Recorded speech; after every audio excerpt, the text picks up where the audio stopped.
올해가 광복 81주년이 되는 해입니다.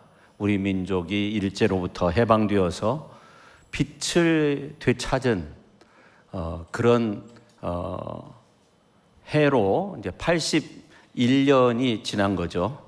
우리 교단은 오늘을 평화통일주일로 그렇게 지킵니다. 오늘 해방절을 맞이해서 우리 민족을 향한 가장 축복된 말씀이 뭘까 묵상하다가 오늘 이사야서 43장 1절에 있는 말씀이 아닌가 그런 생각을 했습니다. 야곱아, 너를 창조하신 여호와께서 지금 말씀하시느니라. 이스라엘아, 너를 지으신 이가 말씀하시느니라.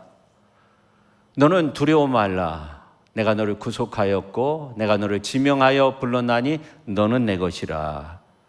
우리가 이 말씀을 그대로 묵상하면 야훼 하나님은 이사야 선지자를 통해 두려워서 떠는 이스라엘 백성들을 더 이상 두려워하지 말라고 아주 강력하게 권고하고 있습니다. 오늘은 조국 해방 81주년 기념주일인데 혼란한 이 시대 속에서 이 나라 민족을 향해 다시 한번 강력히 오늘 이제 말씀을 통해 축복해 주실 줄로 믿습니다. 보통 이사야서를 기록한 선지자를 2명 내지 3명으로 봅니다. 제2 이사야가 활동하던 때는 우시야 왕 때로부터 므낫세가 유다의 왕이 된 이후에 우상 숭배를 격화시켰던 때입니다. 제2 이사야는 므낫세 왕의 범죄와 악행을 질책하고 하나님의 심판을 선포하다가 박해를 받게 돼요. 산으로 피신했는데 커다란 나무가 있었는데 나무 속이 비어 있었다고 합니다. 그래서 제1 이사야가 그 나무 속에 숨었는데 발각이 돼가지고 이제 므낫세 왕의 명령을 받은 사람들이 그대로 그냥 톱으로 그 나무를 켜서 순교를 당했다고 해요. 그 후에 제2 이사야가 활동을 하게 되었고 이사야서 40장부터 55장의 말씀을 기록했습니다. 그 내용을 보면 바벨론 포로 생활로 모든 것을 잃어가지고 시리에 빠져있는 백성들에게 고통이 끝나고 이제 우리는 해방되고 고국으로 돌아갈 것이다. 그런 말씀을 전하게 됩니다.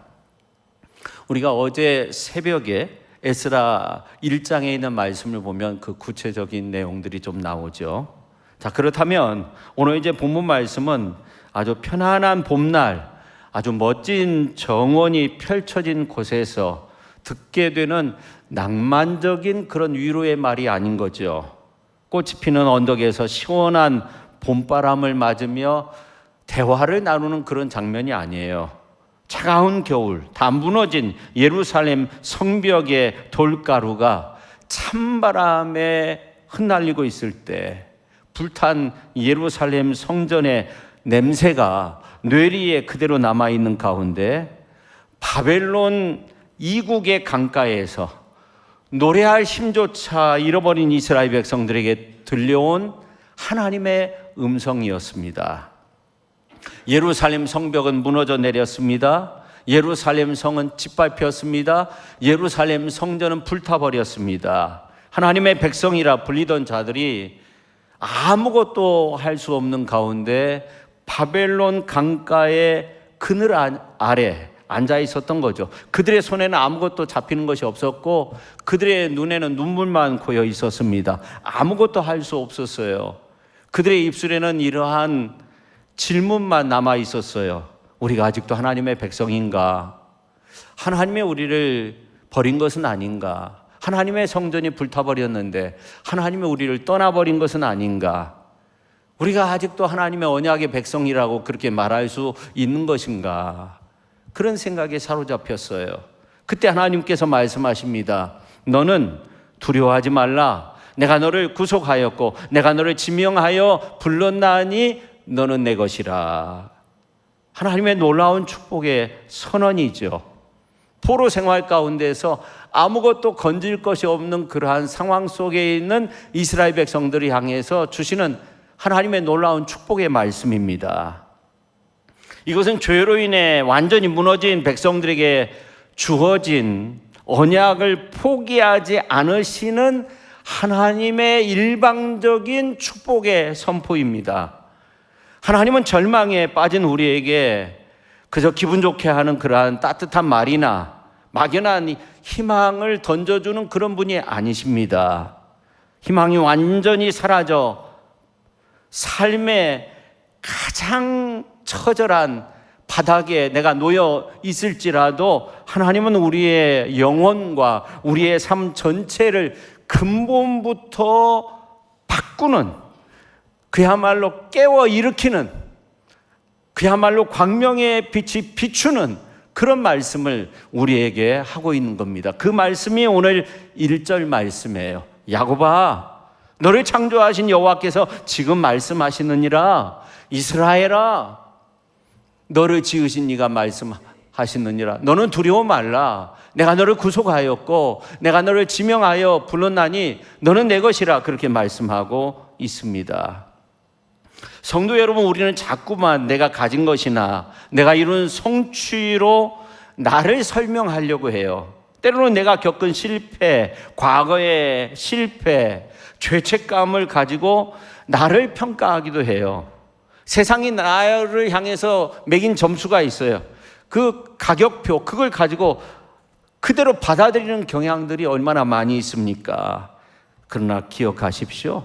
우리의 진짜 모습은 내가 만드는 것이 아니에요. 내가 쌓아 올린 공적에 있는 것도 아니고 내가 저지른 실패 흔적에 있는 것도 아니고 내가 말하는 나의 어떤 가치, 나의 진짜의 모습 내 안에 있는 것이 아니에요. 중요한 것은 나의 진정한 모습은 하나님이 나를 향해서 어떻게 이름을 지어 주시느냐, 하나님이 나를 어떻게 부르시느냐 하는 거죠. 하나님이 오늘 우리를 향해서 나 너 모른다 하면 어떻게 되겠어요? 내가 수많은 일을 하나님 앞에서 해왔다고 생각하는데 나 너 잘 몰라, 나 몰라. 나 나름대로 신앙생활 잘하고 있는 것 같고 나 나름대로 다른 사람들 배우가 아닌 것 같아 이렇게 판단하면서 그렇게 살아왔는데 하나님이 나 너 몰라 그러면 어떻게 되겠어요? 그러나 오늘 말씀해 보니까 하나님은 저와 여러분을 향해서 말씀하세요. 너는 내 것이다 말씀하고 있어요. 이 말씀은 완전히 무너진 우리의 삶을 완전히 다시금 일으켜 세워주시는 소중한 말씀이에요. 나 자신도 나를 포기하고 잊어버렸을 때에도 하나님은 내 이름을 잊지 않았어요. 내가 어둠 속에 갇혀서 나 자신을 분간할 수도 없는 그러한 가운데 있었는데 하나님은 나를 정확히 보시고 내 이름을 불러주세요. 어렸을 때 불려진 그 이름을 알고 부르시고 있는 거예요. 오늘 이제 1절 맨 처음에 보면 야곱아 그렇게 부르잖아요. 이스라엘아 또 부르시잖아요. 어렸을 때 불렀던 그 이름을 불러주고 있는 거죠. 세상의 모든 것은 시간이 지나면 시들고 상처받으면 흔들리고 죽음 앞에서는 아무런 힘을 쓸 수도 없는 겁니다. 하지만 우리를 부르시는 하나님의 목소리는 절대로 사라지지 않습니다. 하나님의 사랑과 부르심은 우리의 약함보다 훨씬 크고 우리의 죄보다 훨씬 깊고 차원이 높으며 그 어떤 죽음의 힘보다도 더욱더 강합니다. 그래서 오늘 이제 말씀의 시작과 함께 야곱아 이스라엘아 하면서 너를 창조하셨다고 그렇게 말씀하고 있어요.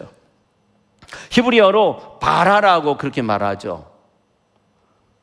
이 단어는 오직 하나님이 하시는 일에만 사용되는 단어입니다. 그런데 하나님은 어떤 분이시냐면 아무것도 없는 것에서 유를 창조하신 분, 무질서한 곳에서 질서를 잡으시고 어둠 속에서 빛을 비추시고 죽어가는 곳에 생명을 불어넣어 주시는 분이 하나님이 되시는 줄로 믿으시기를 바랍니다. 따라서 하나님이 내가 너를 창조했다는 이 말씀은 아주 옛날 하나님이 사람을 만드셨다, 아주 옛날 야곱을 창조하셨다 그런 말이 아니에요. 지금도 우리 한 사람 한 사람 가운데 하나님이 역사하고 계신다는 거죠. 내 삶이 완전히 무너졌어도, 내가 소중히 여기던 것이 다 사라졌어도, 나의 기쁨이 다 끊겼어도, 내가 죄책감에 눌려서 아무것도 할 수 없는 그러한 삶 속에 있을지라도 하나님은 여전히 내 이름을 불러주시면서 내 안에서 역사하신다는 그런 말이죠. 이어서 1절 중반절에 보면 내가 너를 구속했다, 내가 너를 구속하였고, 그렇게 말씀하고 있습니다. 가알이라는 그런 말인데 대가를 치르고 다시 사왔다 그런 말이에요. 구약시대에는 이제 가족이 빚을 지고 노예로 전락하게 되면 가까운 친척이 대신 그 값을 다 지불하고 자유를 주는 그러한 풍습이 있었습니다. 하나님은 저 멀리서 그냥 구경만 하시는 분이 아니에요. 우리가 상처받고 연약한 가운데 있을 때 갚아주시고 우리를 자유롭게 하시는 분, 그냥 멀찍이 서서 불쌍히 여기고 끝마치는 그런 분이 아니에요. 하나님은 우리 대신 직접 대가를 지불하시는 분, 죄와 절망과 죽음이라는 이 감옥에 갇혀버린 우리를 구원하기 위해서 우리의 삶의 현장 한가운데 들어오셔서 우리를 건져내시는 분, 우리를 구원하시는 분이 야훼 하나님이 되시는 줄로 믿으시기를 바랍니다. 그래서 오늘 이제 그 1절에 있는 말씀은 제2 이사야 선지자가 있던 이 바벨론 포로지의 절망을 넘어서는 거죠. 무너져 내린 이 예루살렘의 성벽을 넘어서는 거예요.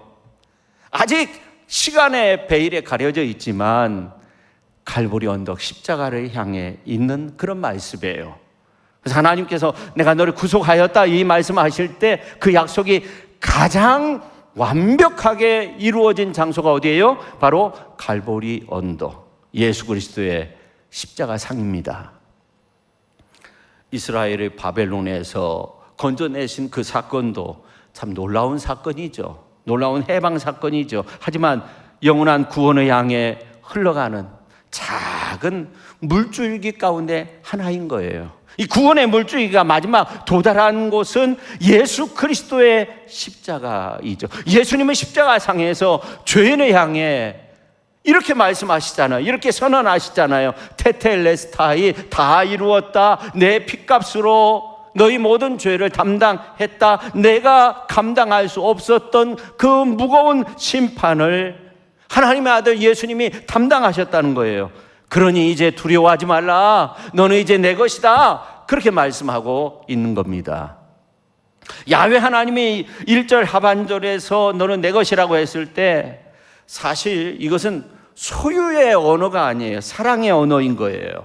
하나님은 우리를 소유하신다는 것은 우리를 억압하신다 그런 의미가 아니라 우리를 책임져 주신다 그런 뜻이에요. 하나님은 우리를 끝까지 책임져 구원해 내신다는 그런 말씀이에요.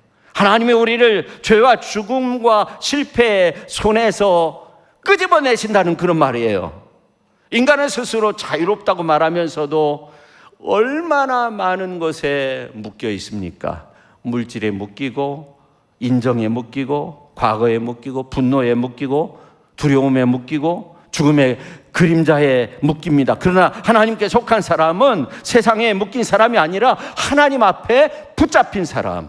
세상에 묶이면, 세상에 잡히면 세상은 우리를 노예로 만들지만 하나님의 우리를 붙잡아 주시면 우리에게 참 자유가 넘쳐 흐르게 되는 줄로 믿으시기를 바랍니다. 이것이 은혜인 거죠. 아무런 자격 없는 우리를 찾아서 가장 낮은 곳으로 내려오신 것이 십자가의 은혜입니다. 우리가 예수 안에서 참 자유와 구원의 기쁨은 인간의 종교적 열심이나 정성이 하나님을 설득해가지고 결과를 얻어낸 그런 작품이 아니에요. 하나님이 예수 그리스도를 통해 일방적으로 우리에게 주시는 하나님의 은혜의 선물인 거죠. 그게 구원이고 구원의 기쁨인 거예요. 우리 인간이 하나님께 나아가기 위해 건널 수 없는 깊은 절벽이 있어요. 우리의 선한 행동으로 안 돼요. 우리의 다짐으로, 우리의 공로로 한계가 있어요. 넘을 수 없어요. 하지만 예수님께서 우리에게 내려오셔서 우리가 갈 수 없는 곳까지 내려가셨고, 우리가 도저히 견딜 수 없는 그 심판을 우리 주님이 다 받으셨고, 우리가 도저히 이길 수 없는 이 죽음을 몸소 감당하셨어요. 그래서 이 십자가라고 하는 것은 그저 슬픈 죽음의 현장이 아닌 거죠. 하나님께서 죄인인 우리를 향해 너는 내 것이다 선언하신 가장 확실한 주님의 사랑의 증거입니다. 복음은 바로 이러한 핏빛 사랑으로 완성된 거예요. 그래서 복음을 피 묻은 복음이라고 그렇게 말하잖아요. 서두에서 말씀드렸지만 우리 민족이 광복을 이룬 것은 미국을 비롯한 연합군이 승리해가지고 광복을 이루었다, 이런 것은 아니에요.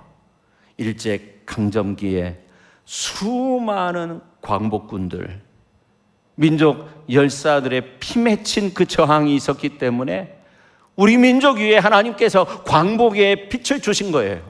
광복을 주신 거예요. 독립운동가 시몬이라는 사람이 피 끓는 심정으로 해방의 그날을 기다리면서 시를 썼어요. 제목이 그날이 오면. 그날이 오면은 삼각산이 일어나 더덩실 춤이라도 추고 한강물이 뒤집혀 용솟음 칠 그날이, 이 목숨이 끊기기 전에 와 주기만 한량이면 나는 밤하늘에 나르는 까마귀와 같이 종로의 인경을 머리로 들이받아 울리오리다. 두개골이 깨어져 산산조각이 나도 기뻐서 죽사오매 무슨 한이 나무오리이까. 드는 칼로 이 몸의 가죽이라도 벗겨서 커다란 북을 만들어 들쳐매고는 여러분의 행렬에 앞장서오리다. 그 우렁찬 소리를 한 번이라도 듣기만 하면 그 자리에 거꾸러져 눈을 감아도 여한이 없으오리다. 그런 시를 썼어요. 1930년 그 3월 1일 3.1절 기념을 맞이해서 광복을 향한 그 간절한 피 맺힌 그 열정의 마음으로 이 시를, 그날이 오면이라는 시를 썼는데, 이분이 그날을 보았을까요? 못 보았을까요? 시몬은 그날을 보지 못했어요. 그리고 이 시도 바로 이렇게 알려진 것도 아니고 해방 이후에, 그 당시에는 이제 일제 검열로 동명이라는 시집을 만들어낼 수 없었고 1949년도에 세상에 나왔습니다. 그 35세에 장티푸스에 걸려서 죽게 되는데, 근데 다행히 한 달 전에 정말 큰 기쁨의 좋은 소식을 듣게 돼요. 그날이 바로 오늘이에요. 90년 전 8월 9일 베를린 올림픽에서 손기정 선수가 마라톤 금메달을 땄어요. 남승용 선수가 동메달을 따게 돼요. 시몬은 너무나도 기뻤어요. 그래서 그 소식을 듣고 일필휘지하게 되는데, 그 시의 첫 구절이 오 조선에 남아요. 그래서 이 조선중앙신문, 그러니까 호유용 신문, 그 정규적으로 발간하는 것이 아니라 너무나 좋아가지고 호유요 막 그러잖아요. 거기에 이제 우리 민족이 결코 약한 민족이 아니라는 사실을, 일제의 그 압제와 울분을 뛰어넘어가지고 전 세계를 향해서 마이크를 쥐고 분격하며 알고 싶다는 그러한 시를 쓰게 됩니다. 오 조선에 남아요. 3년으로 가면 오늘 밤 그대들은 꿈속에서 조국의 전승을 전하고자 마라손 험한 길을 달리다가 절명한 아테네의 병사를 만나 보리라. 오 나는 외치고 싶다. 마이크를 쥐고 전 세계의 인류를 향해서 외치고 싶다. 이제도 그런 말이죠. 너희들은 우리 약한 족속이라고 부를 터이냐. 이 시를 썼어요. 그리고 한 달 후에 숨을 거두게 되죠. 여러분, 90년 전 오늘 베를린 올림픽에서 송기정 선수, 남승용 선수가 일장기를 달고 마라톤에 참여하게 돼요. 일제는 송기정, 남승용을 떨어뜨리기 위해서 그 현지에서 일주일 전에 그 선수를 뽑는 선발전을 다시금 열어요. 그 현장에서 있을 수도 없는 일이죠. 그러니까 일주일 전에 한번 뛰고 마라톤 뛰고 또 한 번 뛴 거예요. 근데 이 두 선수가 뽑히게 되었고 조건이 있었어요. 참가하기 위해서는 일장기를 달고 뛰어야 된다. 그래서 저는 이 송기정, 남승용 선수가 일장기를 달고 뛰었을 때 마음이 얼마나 아팠을까. 정말 저는 그 말씀 준비하면서 펑펑 울었어요, 사실은. 집에 가서 울었다고 하니까 뭐 그런 거 갖고 우냐고 그러던데 마음속에 좀 아픔이 있었어요. 근데 아무튼 이 8월 13일 일자에 조선중앙일보에 일장기를 지운 사진을 게재를 하게 돼요.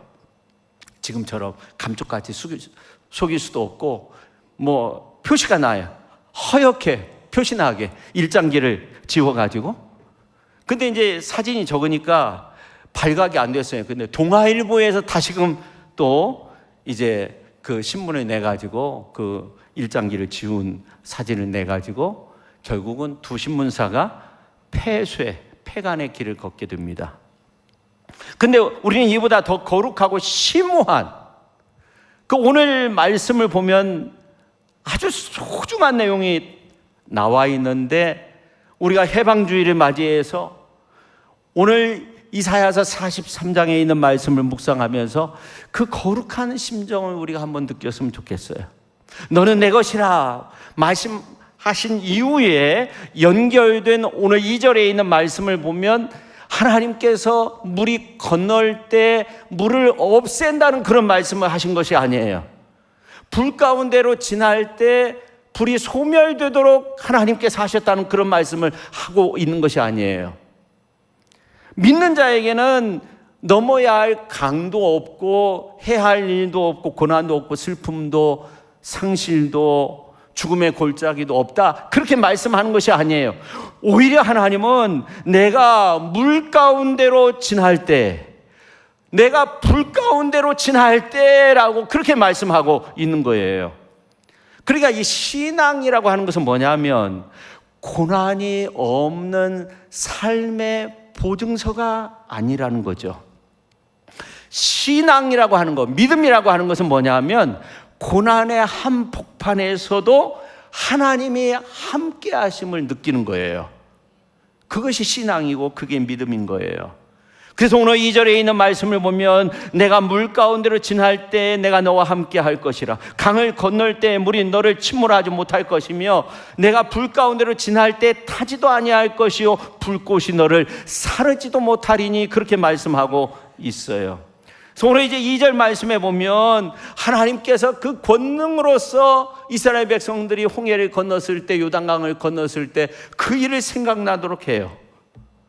그뿐만이 아니에요. 맹렬히 타오르는 용광로 그 풀무불 속에서 다니엘의 세 친구 사드락과 메삭과 아벳느고를 지켜주신 그 하나님의 능력의 손길을 우리가 바라보게 된 겁니다. 머리털 하나 타지 않았다고 하니까 대머리다 그렇게 생각하면 안 돼요. 하나님께서 지켜주셨다는 거죠. 아주 숭고한 믿음의 자리로 우리를 이끌어 주셨다는 거예요. 2000년 전 갈보리 언덕 십자가상에 달리신 예수님께서 아주 뜨거운 태양빛이 내려쬐는 가운데 있을 때 말씀하세요. 내가 목마르다 말씀하세요. 너무나 뜨거운 태양빛에 또 피를 흘려서 갈증을 느낀 거예요. 절망의 한계점에서 엘리 나마 사막다니 나의 하나님 어찌하여 나를 버리십니까? 그렇게 말씀하세요. 우리가 서야 할 심판의 자리에 우리 주님이 대신 서신 거죠. 그래서 우리가 받아야 할 하나님의 공의로운 진노의 불을 우리 주님이 온몸으로 받아내신 거예요. 그런데도 우리는 때로 이렇게 묻고 있어요. 하나님, 왜 내가 이렇게 거친 파도를 항해할 때 이 파도가 몰아치도록 하나님께서 지켜주시지 않습니까? 왜 하나님 고난의 불이 계속적으로 타오르도록 그렇게 만들어 두시는 것입니까? 그러나 하나님은 때로 물을 없애는 대신 하나님의 우리의 손을 붙잡고 물을 안전하게 건널 수 있도록 그렇게 역사해 주십니다. 불을 제거하는 대신 불 가운데서도 우리를 보호하시고 그 길을 안전하게 걷도록 그렇게 만들어 주십니다. 고난이 사라지는 것보다 더 큰 기적은 뭔지 아세요?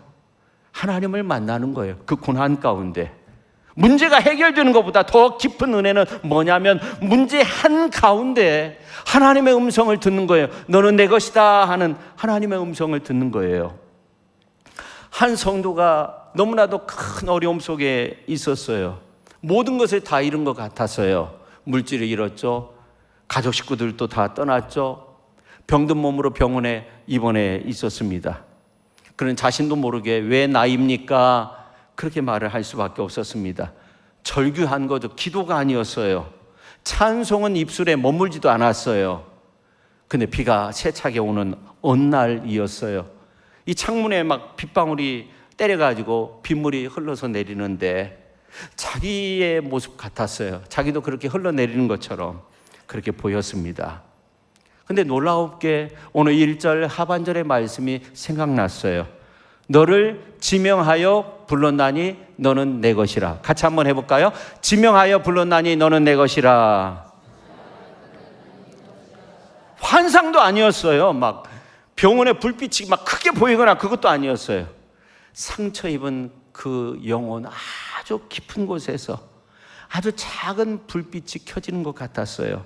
순간 눈물이 터졌어요. 병이 바로 나선 것도 아니에요. 사라진 재산이 돌아온 것도 아니고 떠난 사람이 문 열고 돌아온 것도 아니고, 그렇지만 내가 주님의 것임을 확신하게 되었어요. 여러분, 환경이 바뀌기 전에 이 마음의 자세가 바뀌는 것이 구원의 출발점이에요. 문제가 해결되기 전에 존재가 바뀌는 것이 구원의 완성에 이르는 길에 서신 거예요. 여러분, 성도는 고난을 피하는 사람이 아니라 고난 속에서 주님과 동행하는 사람입니다. 성도의 밤은 밤으로 끝나는 것이 아니에요. 밤의 깊은 자리에서 주님은 내가 너와 함께한다, 그렇게 말씀하시는 거예요. 오늘 그 상황이 가장 깊은 때, 가장 어려운 때, 바벨론에서 포로 생활하면 희망을 잃었을 때 주님이 말씀하고 있는 거죠. 오늘 3절에 있는 말씀 보세요. 대저 나는 여호와 내 하나님이요 이스라엘의 거룩한 이요 내 구원자임이라, 그렇게 말씀하고 있어요. 여호와 내 하나님이라고, 이스라엘의 거룩한 이라고, 내 구원자라고 그렇게 말씀하고 있어요. 가까우면서도 동시에 거룩한 분, 멀리 계시지 않으며 나의 죄를 용서하고 나를 구원해 주시는 분, 그분이 야훼 하나님이 되신다는 거예요. 오늘날 많은 사람들이 하나님은 언제나 내 편을 들어주시는 분이라고, 내 감정을 이해해주고 내 욕망을 채워주시는 분이라고 그렇게 생각을 합니다. 또 어떤 사람은 하나님은 공의의 하나님이기 때문에 어떻게 나를 통해서 역사하실 수 있어? 하나님은 너무나 거룩하신 분이야, 너무나 먼 분으로만 생각을 합니다. 그러나 하나님은 거룩하시기 때문에 죄를 심판하시고 사랑하시기 때문에 죄인을 구원하세요. 우리를 사랑하시되 죄와는 타협하지 않으시고 우리를 심판하시되 우리를 살리기 위해서 심판하시는 거예요. 그래서 하나님의 공의의 심판과 하나님의 긍휼의 그 사랑의 빛이 만난 지점이 십자가인 거죠. 이렇게 십자가는 우리의 죄가 얼마나 무거운지를 보여줍니다. 하나님의 아들이 피 흘리셔야만이 살도록 만드신 그 십자가이죠. 십자가는 하나님의 사랑이 얼마나 큰가, 그뿐만 아니라 하나님의 사랑이 얼마나 깊은가를 보여줍니다. 하나님께서 자기 아들을 내어주실 만큼 죄인을 향한 그 큰 사랑을 보여주십니다. 십자가 앞에서 우리는 변명할 수 없습니다. 그렇지만 더욱더 중요한 것은 십자가 앞에서 우리가 절망할 필요도 없는 거예요. 십자가는 우리의 모든 의로움을 무너뜨리지만 우리의 절망까지도 무너뜨려 주시는 거예요. 십자가는 인간의 자랑을 끝장내지만 하나님의 은혜로 모든 것들을 덮어주시고 구원의 은혜를 베풀어 주시는 그 은혜의 장소입니다. 이어서 4절에 있는 말씀을 보면 내가 내 눈에 보배롭고 존귀하며 내가 너를 사랑하였다고 그렇게 말합니다. 보배롭다, 약하르, 귀하고 값지다, 그런 말입니다. 여러분 놀랍지 않습니까? 지금 이스라엘 백성들이 완전합니까? 흠이 없는 백성입니까? 불순종해가지고 포로로 끌려가가지고 징계를 받고 있는 그런 백성들입니다. 영적으로 굉장히 둔해요. 하나님의 말씀을 가볍게 여겨요. 그런데 오늘 4절에 보니까 내가 내 눈에 보배롭고 존귀하며 내가 너를 사랑하였다고 그렇게 말씀하고 있어요. 결국 이 말씀은 인간의 아름다움과 보배로움은 우리 스스로 빛이 나기 때문에 그런 것이 아니에요.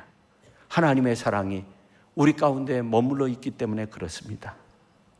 성도 여러분, 하나님이 나를 사랑한다는 사실을 알 때 우리는 막 급하게 뛰지 않아도 되는 거예요.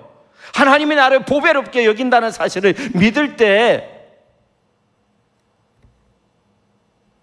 우리는 그 하나님의 은혜를 붙들고 있으면 되는 거예요. 그냥 우리는 어떻게 보면 참으로 보배롭고 존귀하고 복된 인생으로 내가 살아갈 수 있는 거예요.